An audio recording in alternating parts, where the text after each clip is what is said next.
أعوذ بالله السميع العليم من الشيطان الرجيم بسم الله الرحمن الرحيم الحمد لله رب العالمين اللهم صل على سيدنا محمد وعلى آله وصحبه أجمعين يا الله يا رحمن يا رحيم. Jadikanlah perhimpunan kami ini bersama pemimpin pengurusan kami sebagai satu perhimpunan yang dirahmati. Ya Allah, peliharalah Perkim, pertubuhan yang kami cintai, dan perkasakanlah perpaduan di antara kami bagi membawa syiar agamamu, dan majukanlah umat Islam. Ya Allah, rahmatilah tempat kerja kami ini supaya kami dapat bekerja dalam keadaan aman, damai, harmoni, percaya mempercayai, saling hormat menghormati, serta tolong menolong yang menjadi tunjang kecemerlangan dan martabat perkhidmatan kami juga. Ya Allah, jadikanlah kami warga kerja Perkim yang rajin bekerja, berdisiplin, bertoleransi dengan keimanan yang teguh untuk menyebarkan agamamu. Ya Allah, terimalah segala kerja kami sebagai ibadah yang diredaimu. Ya Allah, Engkau kurniakanlah kami dengan kekuatan, semangat dan cabaran dalam bekerja menyumbang bakti pada umat Islam serta Perkim. Ya Allah, kami juga bermohon kepadamu agar peliharalah kami daripada segala wabak penyakit seperti COVID-19 dan segala kemudaratan yang lain. Bismillahilladzi la yadurru ma'asmihi syai'un fil ard wala fis sama' wa huwa as-sami'ul 'alim. Allahumma inna na'udzu bika minal barasi wal junun wal judam wa min sayyi'il asqam.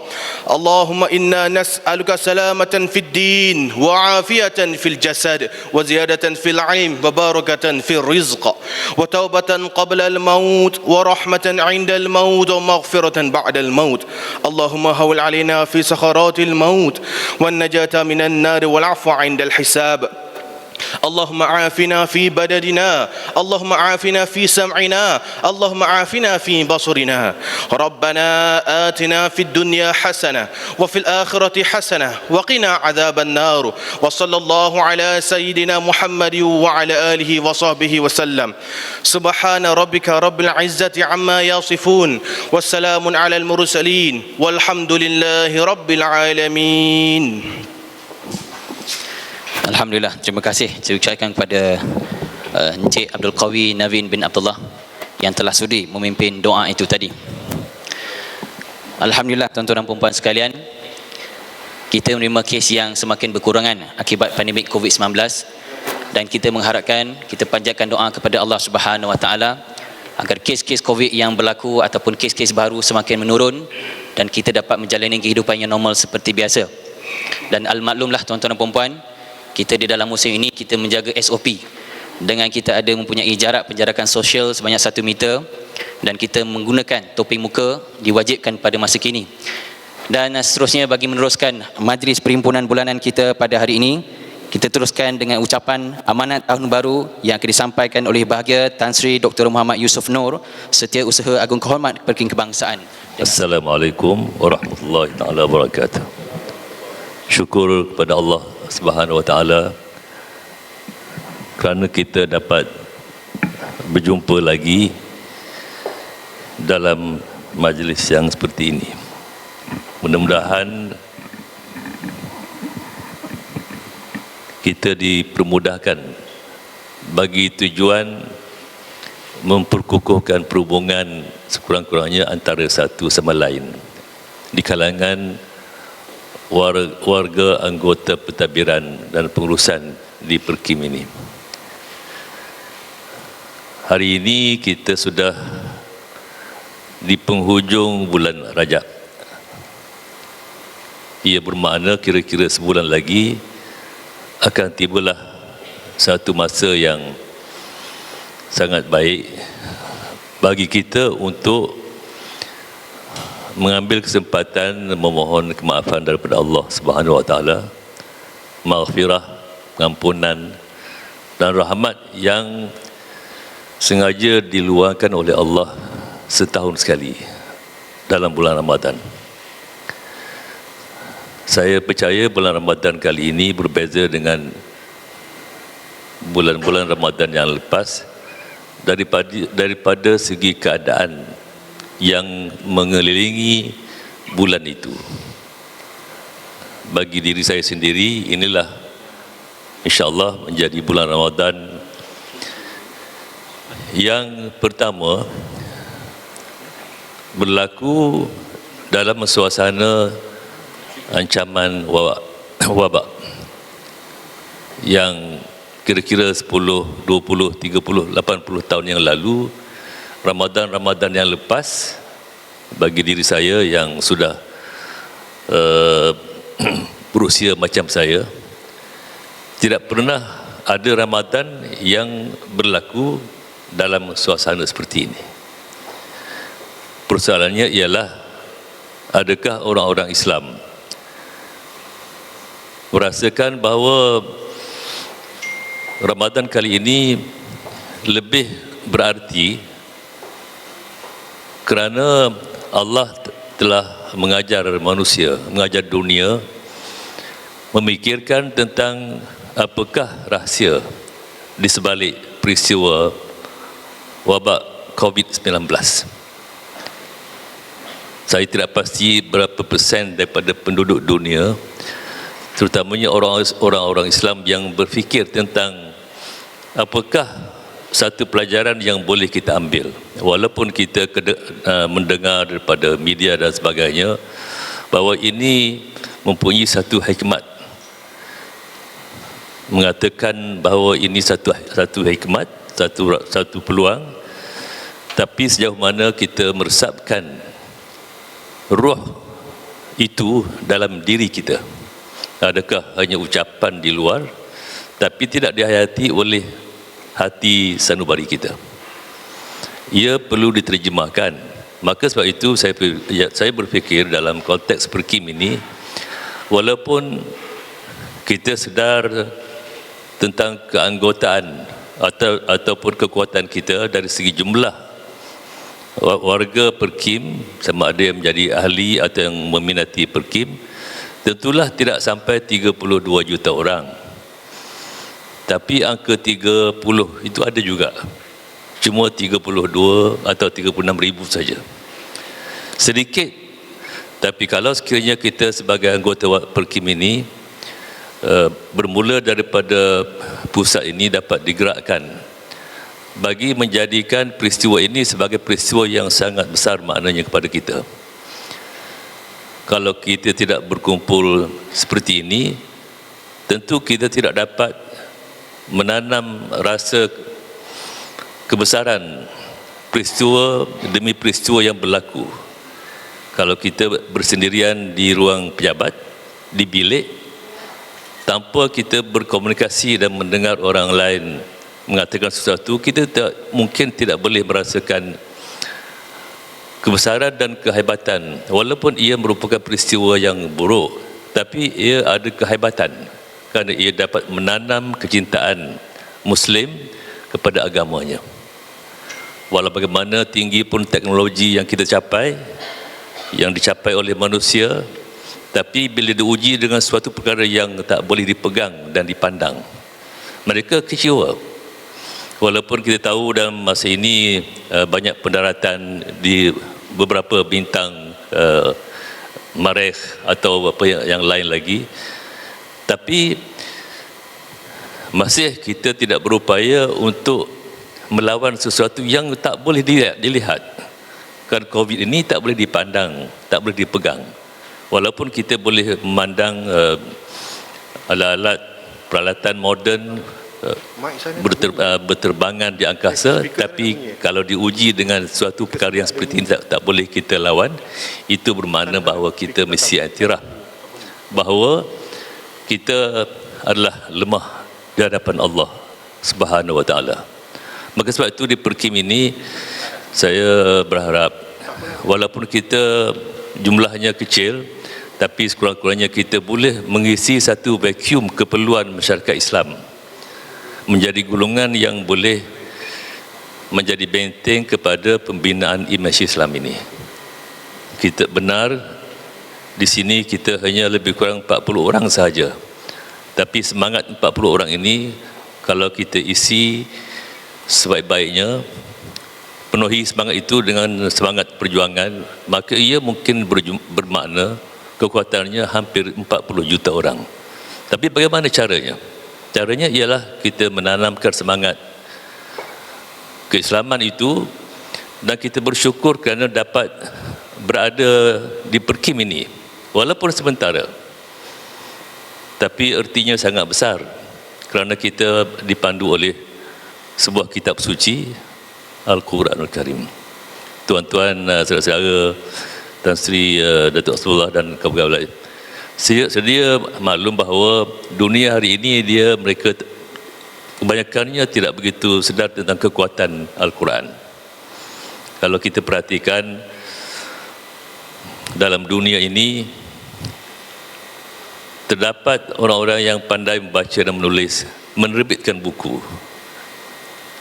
Charles Dickens, Shakespeare mengeluarkan buku yang menjadi kebanggaan orang-orang Inggeris dan juga menjadi rujukan dalam bidang sastra Inggeris, di mana sahaja terdapat sistem pengajian yang diperkenalkan oleh orang-orang Inggeris itu. Siapa tak kenal menerusi sejarah kesastraan Shakespeare dan Charles Dickens? Mungkin saudara-saudara yang berusia muda, mereka sudah tak kenal lagi, tak kenal namanya. Tapi generasi saya, generasi Tan Sri dan sebagainya, ia menjadi sebahagian daripada kegiatan kita di sekolah. Kalau hendak buat lakonan, mesti menggunakan lakonan yang diterbitkan oleh Shakespeare, Romeo dan Juliet dan macam-macam lagi. Tapi cuba tuan-tuan perhatikan, penerbitan yang dibuat oleh orang yang pandai menulis dan membaca kini makin pupus dalam ingatan manusia di dunia ini. Berapa lama usianya? Buku-buku yang dikeluarkan oleh Charles Dickens dan Shakespeare dan lain-lain lagi yang usianya kira-kira 200 tahun, sekarang saya fikir sudah ramai tidak meminati, dan mungkin mereka berkata tak sesuai dengan zaman. Apa maksud saya? Di hadapan kita ada satu buku yang datang daripada Yang Maha Esa menerusi seorang utusan yang tak boleh pandai, yang tak boleh membaca dan menulis. Berapa usia umur buku itu? Berbanding dengan yang ditinggalkan oleh Shakespeare dan Charles Dickens yang kira-kira usianya 200 tahun, satu buku yang ditinggalkan oleh seorang yang tidak tahu membaca dan menulis kini sudah berusia 1400 tahun, dan ia ada bersama dengan kita sekarang ini. Apa maknanya? Kita ada kekuatan kerana kita ada panduan, dan kalau sekiranya panduan ini merupakan panduan biasa, datang daripada orang biasa, tak mungkin ia boleh survive bila sudah sampai 1400 tahun. Yang diturunkan menerusi Nabi Musa, Isa alaihi wassalam, Daud dan sebagainya, memang sudah tidak ada lagi, kerana Allah sudah tamatkan tempohnya. Yang ada adalah yang ditulis oleh orang lain. Kita menghormati semua kepercayaan, tapi yang tinggal hari ini bersama dengan kita, inilah sahaja yang walaupun kita makin di penghujung kehidupan dalam dunia ini, tapi nampaknya satu buku yang datang menerusi seorang utusan yang tak tahu membaca dan menulis, hari ini usianya sudah 1400 tahun, dan mungkin akan sampai 2000 tahun, mungkin akan sampai 3000 tahun. Dan ia menunjukkan bahawa ia bukan satu buku yang dicipta dan direka oleh manusia. Inilah yang menjadi pegangan kita di Perkim ini, dan juga orang-orang Islam di tempat yang lain. Maka sebab itu saya berharap kita di sini, walaupun kita harap semua warga Perkim di 14 bahagian menghayati perkara-perkara ini, tapi sekurang-kurangnya kita di sini merasa bertuah kerana telah kita ditakdirkan singgah berkhidmat di sini. Alangkah baiknya, walaupun seorang mungkin berkata, I love my wife, I love my husband, tapi apa salahnya kalau kita berkata dalam keadaan tertentu, kadang-kadang I love Perkim more. Apa salahnya? Atas dasar bahawa ini adalah satu saluran untuk meneruskan misi yang sangat mulia. Hari ini saya tidak ada maksud nak ucap panjang lagi, tapi kita perlu merasa bertuah kerana kita berada di Perkim. Dan kawan kita siang dan malam di Perkim dari segi tanggungjawab ialah Al-Quran.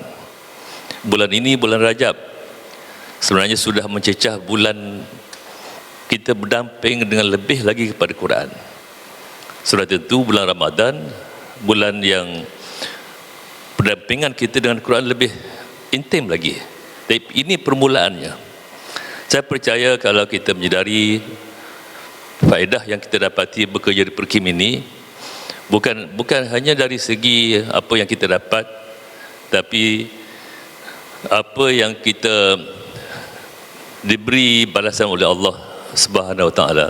Kalau kita dapat lihat apa yang kita dapat di sini, walaupun sedikit, tapi yang diberikan oleh Allah Subhanahu Wa Taala, saya fikir lebih banyak lagi. Jadi saya harap perkara ini akan kita ambil ingatan dan tingkatkan komitmen kita kepada Perkim, bukan untuk diri kita, tapi untuk Islam, untuk agama kita. Itulah nilai kita berada di Perkim ini. Alhamdulillah kita di sini, di bangunan ini, sekurang-kurangnya kita sudah dapat secara tak disedari menggegarkan bangunan ini kerana sudah ada tempat untuk sembahyang Jumaat yang tidak pernah berlaku suatu masa dahulu. Sebenarnya ini adalah benefit atau faedah daripada suasana, dan kita tidak abai tentang apa yang patut kita buat. Bila kita minta kebenaran, maka Allah telah permudahkan, kita dibenarkan. Maka bangunan ini sudah pun digegarkan oleh azan Jumaat pada setiap hari Jumaat. Bukankah itu satu kebaikan? Dan pada masa yang sama juga kita telah didorong untuk berjumpa sebegini, yang saya fikir tak pernah berlaku suatu masa dahulu kerana keadaan tidak membenarkan. Tradisi yang seperti ini saya fikir akan dapat mencetuskan rasa komitmen kita yang lebih tinggi kepada Islam, agama yang menjadi sandaran kita dalam meneruskan misi di Perkim ini. Kerana Perkim bukanlah badan yang kaya, tapi kita berikhtiar supaya setiap yang bekerja di sini merasa beruntung dan bertuah. Kerana ramai yang lain pembegadaannya, saya fikir di Perkim ini masih boleh dianggap sebagai bernasib baik.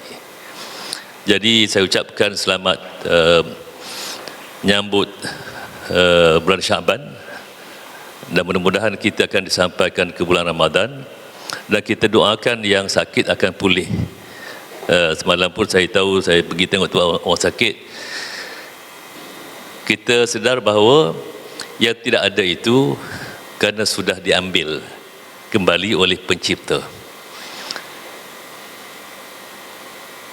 Dan ini bermakna bahawa walaupun kita belum masuk ke dalam kategori ini, pencipta boleh mengambilnya. Walaupun kita berusia muda, remaja, kanak-kanak, tapi kita dapati bahawa perkara ini adalah tertakluk kepada pihak pencipta. Mudah-mudahan kalau kita banyak bersyukur, kita akan dapat apa yang kita cita-citakan. Kesihatan adalah sangat berharga dan kita boleh ikhtiarkan, dan selepas itu berserah kepada Allah Subhanahu Wa Taala. Kerana kesihatan ini yang berusia 60 tahun ke atas, kalau di negara yang sudah maju, jumlahnya ialah antara 17 to 18%. kenapa negara yang maju, terutamanya di Jepun, yang berusia lebih 60 tahun ke atas, sampai 16 dan 20%. Kenapa setengah-setengah negeri cuma 6% saja? Ini bermakna ia menunjukkan kalau kita berusaha, Allah akan berikan perhatian. Kalau jaga kesihatan, maka kita akan selamat. Bertawakal pada Allah memang itu diminta, tapi tawakal mesti diiringi dengan usaha. Jadi alhamdulillah, saya tak dengar bahawa ada peristiwa kematian di kalangan warga Perkim. Alhamdulillah, ini satu kejayaan yang baik, hasil daripada kesian belas Allah Subhanahu Wa Taala. Hargailah kesihatan dan ikhtiarkanlah dengan cara-cara yang baik untuk kita memohon Allah sentiasa memberi rahmat kepada kita, khususnya dalam menghadapi Syaban dan Ramadan. Jadi akhirnya terima kasih kepada pasukan nasyid yang nampak makin berseri kerana bajunya cantik. Yang lain-lain itu sedang kita fikirlah, kalau saya tengah cari apa design yang sesuai pula untuk online. Design yang ada tu Tan Sri memang cantik. Design ni nampak boleh diterima, boleh masuk majlis lah. Tapi yang lain tu saya akan tengoklah Datuk Rasulullah apa tengok apa design yang boleh kita pakai. Jangan fikir siapa yang akan tanggung bayaran, tapi pakai yang sama, dia mendorong untuk merasa committed antara satu sama lain. Bila tengok pakai sama, at least we feel that they are part of us. Jadi itulah saja, tak ada apa-apa yang boleh kita berikan hari ini, tapi InsyaAllah satu masa yang sesuai nanti kita akan fikirkan apakah yang boleh kita berikan. Sekian, terima kasih. Assalamualaikum warahmatullahi taala wabarakatuh. Jutaan terima kasih ucapkan kepada Bahagia Tan Sri Dr. Muhammad Yusof Nur yang telah sudi menyampaikan ucapan amanat tahun baru kepada kita semua. Dan semoga dengan ucapan yang telah disampaikan oleh Bahagia Tan Sri sebentar tadi dapat memberikan kita inspirasi dan semangat untuk kita meneruskan kerjaya kita di dalam Perkim ini, insya-Allah. Dan kalau boleh izinkan saya untuk mengumumkan semalam, ya, pada semalam duka cita dimaklumkan bahawa Datuk Dr. Haji Muhammad Haji Yaakob, iaitu suami kepada arwah yang bahagia Datin Mahiran Omar, telah kembali ke rahmatullah, dan kita sedekahkan Al-Fatihah kepada arwah. Al-Fatihah.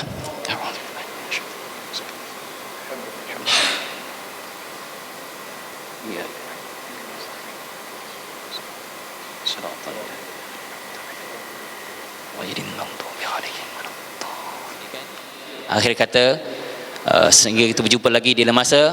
Sekian, terima kasih. Assalamualaikum warahmatullahi wabarakatuh.